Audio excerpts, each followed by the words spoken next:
ठीक. चल, तर मग अशा प्रकारे आपण हे कालयोग बघत होतो आहे ना. त्यामध्ये हे सगळी चर्चा बघितली ना, आहे ना. मिश्र कालयोग कधी सांगितला होता, आहे ना.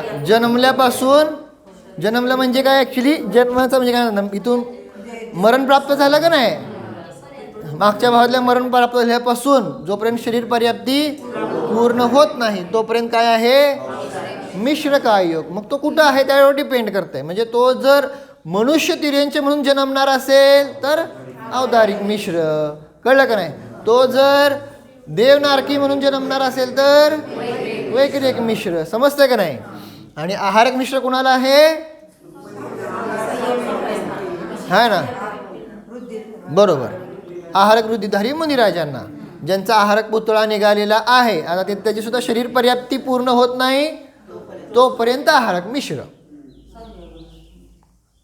बरोबर. कळालं, लक्षात आलं का नाही, इथंपर्यंत पक्क झालं सगळ्यांना. मग कार्बन कालयोग कधी असतो,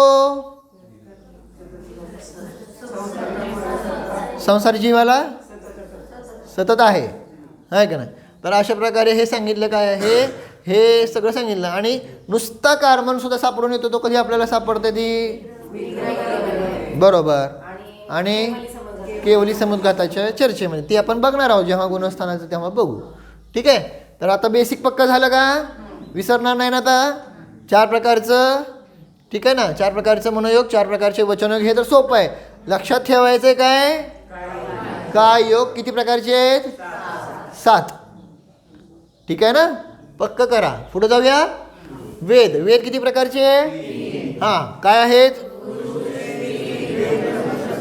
अशा प्रकारे हे 3 वेद. आता वेदाचं कार्य समजतंय तुम्हाला. वेदाचं कार्य काय, पुरुष वेद म्हणजे काय, पुरुष होणं हे पुरुष वेद नाही आहे, स्त्री होणं हे स्त्री वेद नाही. कळालं का. स्त्रीविषयी आकर्षण थोडक्यात सांगतो, हा पुरुष वेद. कळलं का नाही. किंवा पुरुषाविषयी आकर्षण किंवा काय शृंगार आदी करण्याचे भाव, हा सगळा काय सांगितला, स्त्रीवेद. ह्याची लक्षणं सांगितली शास्त्रामध्ये. हे भाव वेद लावायचे आहे ना. नुसतं आपल्याला इथं द्रव्य वेदाची चर्चा नाही आहे, ती पण सांगतात, ती जेव्हा आहे तेव्हा सांगतात आचार्य की इथं द्रव्य वेद लावा. अन्यथा काय लावायचं, सगळीकडं भाववेद लावायचा. पॉईंट समजले. त्यामुळे अशा प्रकारे सांगितलं काय, हे द्रव्य भाव समजतं का नाही. द्रव्यवेद म्हणजे काय, शरीर म्हणलं की द्रव्य आणि भाव म्हणलं की जीव. लक्षात ठेवायचं, प्रत्येक ठिकाणी हे चालणार आहे. कळलं का नाही. द्रव्य आणि भाव जेव्हा जेव्हा येणार का नाही, हे तर लेशा येणार, तिथं सुद्धा द्रव्य लेशा आणि भाव लेश. द्रव्य म्हणलं काय, ह्याचा अर्थ काय आलं, ते शरीर, समजलं नाही. भाव म्हणलं की जीवाचे भाव परिणाम, समजते का नाही. द्रव्य आणि भाव कन्फ्युजन नको आहे पुढं द्रव्य भावामध्ये. कळलं का नाही. द्रव्य म्हणजे शरीराच्या आश्रित, शरीर किंवा जे काय पुद्गल आदीचे आश्रित असणार. आणि भाव म्हणलं की जीवाच्या आश्रित, समजलं का नाही. ठीक आहे. पुढं त्यानंतर कशा सांगितले, कुठले. आता हे तर सांगायची काही गरज नाही, हे तर सगळ्यांचं पक्क आहे. पुढं त्यानंतर ज्ञान. आता इथं बघून सांगणं सोपं आहे, परंतु हे ज्ञानामध्ये धारण कर, कारण हे प्रत्येक वेळेस चार्ट असणार नाही. त्यामुळे डोळे बंद करून सांगता आलं पाहिजे. कळलं का नाही. म्हणून मी वारंवार सांगत असतो की हे आपण जे वाचलेलं आहे त्याचं सामायिकामध्ये चिंतन करायला पाहिजे. कळलं का नाही. आणि ते जोपर्यंत करत नाही तोपर्यंत मग हे होणार नाही, आपले वाढणार नाही. ज्ञानाचा क्षयक्षम नाही तर लोक म्हणा आमचा ज्ञानाचा क्षयक्षम नाही. कसं वाढणार. प्रयत्न करायला लागतो त्यासाठी. आणि प्रयत्न काय करायचा, जे आज वाचलेलं आहे त्याला प्रयत्न लिहून घ्या, जे काय असेल ते वगैरे वाचा करा आणि परत डोळे बंद करून त्याला आठवायचा प्रयत्न करा, चिंतन करा. कळालं का नाही. कारण बाकीच्या ठिकाणी तर ज्ञान भटकतेच. आणि आठवतं आहे का नाही, इथं बसले अरे हे राहिलं बरं का, आठवतं आहे का नाही. हां आज हे काम करायचं आहे, आता आज सोमवार आहे ना, आज हे काम करायचं आहे. कसं काय आठवतं आहे, कारण ज्ञानाचं चिंतन चालू आहे ना सारखं. पॉईंट समजलं का नाही?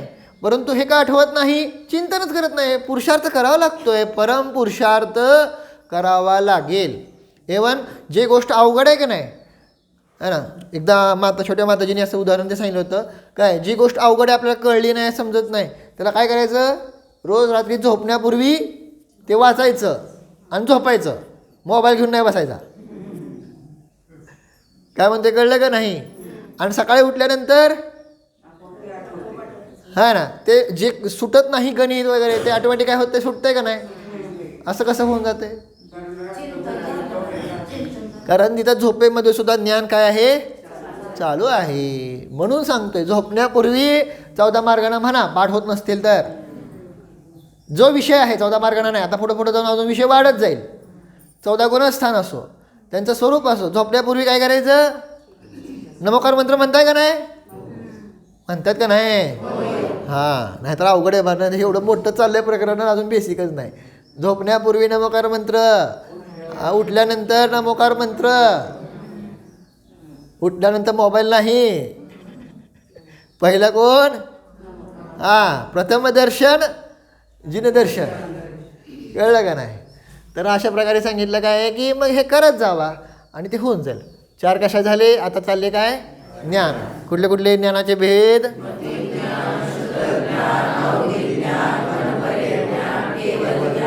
आणि पुढं बरोबर आहे. कुअवधी म्हणा किंवा विभंग, दोन्ही शब्द आहेत. मुद्दाम विभंग ठेवलेला आहे कारण परत कन्फ्युजन नको. कुअवधी म्हणणं सोपं आहे, परंतु यापेक्षा विभंग येतो ना शास्त्र करून. कळालं का नाही? त्यामुळं विभंग ज्ञान. लक्षात. तर अशा प्रकारे 5 सुज्ञान, 3 कुज्ञान. 5 ज्ञान कुणाला आहेत? सम्यक ज्ञानी जीवाला, सम्यक दृष्टीला, आणि 3 मिथ्यादृष्टी जीवांना. कळलं का नाही? म्हणून आपल्याला काय वाटतं, मला अवधी ज्ञान नाही आहे वगैरे, आहे का नाही? अवधी ज्ञान करून तर काय करणार? नरकातल्या नारकींना पण आहे, स्वर्गातल्या देवांना पण आहे का नाही, जे मिथ्यादृष्टी आहेत ते. पण त्याचा फायदा काय? लक्षात येते का नाही? त्याचा फायदा आत्महितासाठी नाही, मोक्ष कल्याणासाठी नाही, आहे ना. अशा प्रकारे ही सगळी ती चर्चा आहे. मग हे कोणाकोणाला असतं हे सगळ्यांना माहिती आहे का नाही आता? मतिज्ञान, श्रुतज्ञान, सर्व नाही. टिपिकल शब्द आहेत, टिपिकल शब्द सांगायचा प्रयत्न करा, है ना. तुम्हाला सांगितलं होतं, हे शिकवलं होतं तेव्हा, बरोबर. एकेंद्रियापासून पंचेंद्रिय नाही, एक टिपिकल शब्द आहे. एकेंद्रियापासून 12व्या गुणस्थानापर्यंत अशी पद्धत आहे धवलामध्ये. म्हणजे तिथं सगळे स्टार्ट आधी दीपक पासून अंत्य दीपक पर्यंतचे सगळे आले.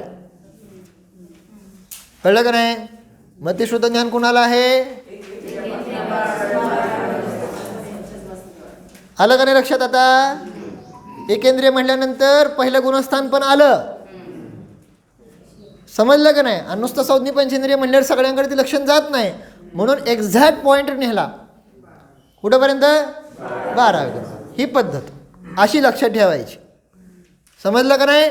ज्यामध्ये दोन्ही उत्तर आहेत. दोन्ही उत्तर म्हणजे गुणस्थानाचं पण उत्तर आहे आणि इंद्रियांचं पण उत्तर आहे. समजलं का नाही? म्हणून उत्तर काय दिलं होतं? एकेंद्रियापासून 12व्या गुणस्थानापर्यंत काय आहे? मतिश्रुत ज्ञान. म्हणजे शॉर्टमध्ये असं उत्तर. मग विस्तारानं सांगा की तुम्ही की पहिल्या गुणस्थानापासून 12व्या गुणस्थानापर्यंत. इंद्रिय म्हणला तर एकेंद्रियापासून संज्ञी पंचेंद्रियापर्यंत. हे विस्तार. पण ते सगळं झालं ना त्यामध्ये. 12 गुणस्थान म्हणल्यानंतर ते मनुष्यांना, कळालं का नाही वगैरे, सगळं उत्तर आलं. म्हणजे त्यामध्ये सगळ्या आल्याच मार्गाना वगैरे जे येण्यासारखं आहेत त्या. म्हणून असं उत्तर दिलं जातं. मग ते श्रुत ज्ञान झालं. अवधी ज्ञान, आता नीट उत्तर द्या. अवधी ज्ञान कुठून कुठंपर्यंत आहे? आता असं उत्तर अवघड आहे म्हणावं. नाहीतर आम्ही पूर्वी कसं उत्तर देतो तो संज्ञी पंचेंद्रिय. नुसतं पंचेंद्रिय नाही चालत, आहे ना. संज्ञी पंचेंद्रिय. पण हे सामान्य उत्तर झालं, है ना. सामान्य कथन विशेष कथन आले का नाही सगळे गोमट साजीवकांमध्ये चर्चा, है ना. तर सामान्य कथन झालं. विशेष काय असणार? अवधी ज्ञान कुठून कुठंपर्यंत?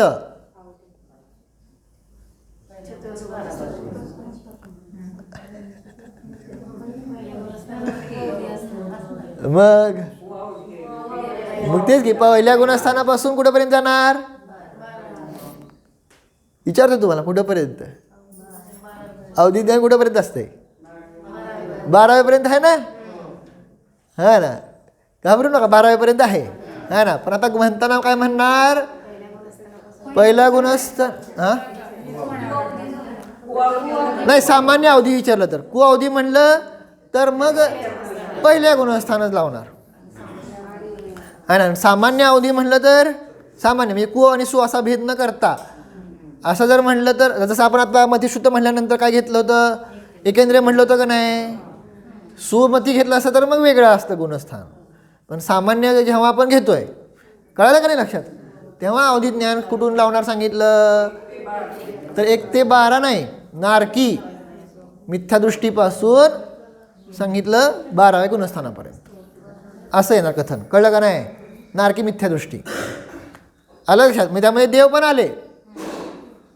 समजलं काय म्हणतो तुम्हाला? सगळ्यात न्यूनतम घ्यायचं. न्यूनतम समजतंय का नाही? न्यूनतम पासून उत्कृष्टापर्यंत जायची ती पद्धत, ठीक आहे ना. त्यानंतर पुढं मनपरिज्ञान. हां, आता सांगा की कुठून कुठंपर्यंत? आता इथं थोडी गंमत आहे ना, तर ते बघून या तेवढ्या, ठीक आहे ना. मनपरिज्ञान, ठीक आहे ना. पुढं त्यानंतर केवल ज्ञान कुठंपर्यंत? कुठून हां, संयोग केवली पासून सिद्धांपर्यंत 13वा. आता ठीक आहे म्हणतोय आपण, पण प्रत्येक वेळेस असलं 13वा आणि 14वा असं नाही करायचं. त्याचं नाव आहे ना. हां, मी ठीक आहे म्हणा, तुम्ही म्हणला गुणस्थानाचा नंबर सांगितला तर ठीक आहे, पण खूप वेळा त्याचं नाव पण विसरून म्हणून गुणस्थानाचं नाव सांगितलं जातं. आचार्यांनी कधीसुद्धा 13वा आणि 14वा नाही म्हटलं. तर प्रयत्न करा, नाही तर मी पण म्हणतो कसं मधनातनं पहिलं चौथं वगैरे असं म्हणत असतो, पण समजून घ्या तिथं नाव आहे त्याचं. संयोग केवलीपासून सिद्धांपर्यंत काय सांगितलं? केवल. अभिप्राय समजून घ्या, हे आपण काय घटवत आहोत ते. ज्ञानाचे 8 भेद समजले का नाही? 5 सुज्ञान, 3 कुज्ञान. पुढं ज्ञान झाल्यानंतर पुढं संयम. किती भेद आहेत? कुठले कुठले?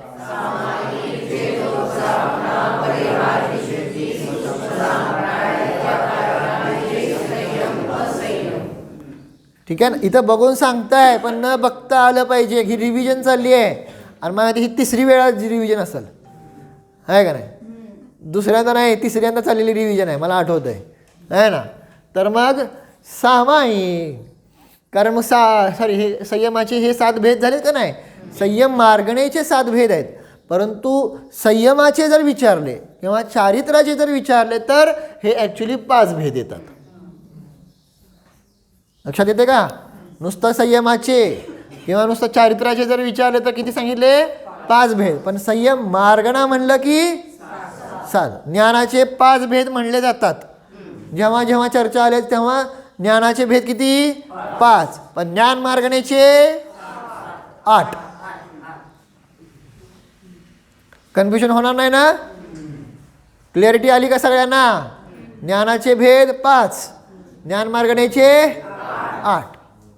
मार्गणा म्हणलं की त्यात सगळे आले. कळलं का नाही? आहे ते पण नाही ते पण, आहे ना. तसं सांगितलं. संयम मार्गणेचे भेद किती झाले? 7. कुठले कुठले त्या मग बघितले. आता त्यामध्ये सांगितलं सामायिक. सामायिक संयम म्हणजे काय? हां, संपूर्ण काय? सावध्य, बरोबर, करून समता भाव. समता भाव महत्वाचा आहे तिथं. साम्य भाव शब्दात आहे ना, सामायिक. सम त्या शब्दावरनं सामा झालं, समजलं? सामायिक. भारतात राहणारे भारतीय, तसं समता भावात राहणारे सामायिक. कळलं का नाही? ते सांगितलं सामायिक. सामायिक संयम किंवा सामायिक चारित्र्य, ठीक आहे ना. समता भाव. पुढं सांगितलं छेद उपस्थापना, छेद प्लस उपस्थापना. समजलं शब्द? छेद म्हणजे काय झाला? उच्छेद. आणि परत नंतर उपस्थापना म्हणजे आत. समजलं? छेद उपस्थापना. घटवतो सगळं उद्याच्याला, आज नाही आहे वेळ. पुढं परिहार विशुद्धी. काय सांगितलं? परिहार विशुद्धी संयम काय आहे? त्यांचं काय आहे? आकाशामध्ये गमन होतं आणि ते जिथून गमन करतात तिथल्या खालच्या जीवांना काय वाटतंय? आल्हाद. त्या केंद्रीय जीवांना सुद्धा आनंद येतो, बरं वाटतं. आणि स्पर्शनेंद्रिय ना, तो स्पर्श बरा वाटतोय. समजलं का नाही? त्यांच्यावर पाय तर दिलाच नाही आहे, आकाशातनं गमन करतायत, परंतु ते जिथून जात आहेत तिथल्या जीवांना सुद्धा काय होतोय? आनंद येतोय. परिहार विशुद्धी. घटूया सगळे हळूहळू. आत्ता फक्त बेसिक वेळ. सूक्ष्म सांप्राय. सांप्राय म्हणजे काय? सांप्राय म्हणजे काय? नीट शब्द सांगा. सांप्राय म्हणजे काय?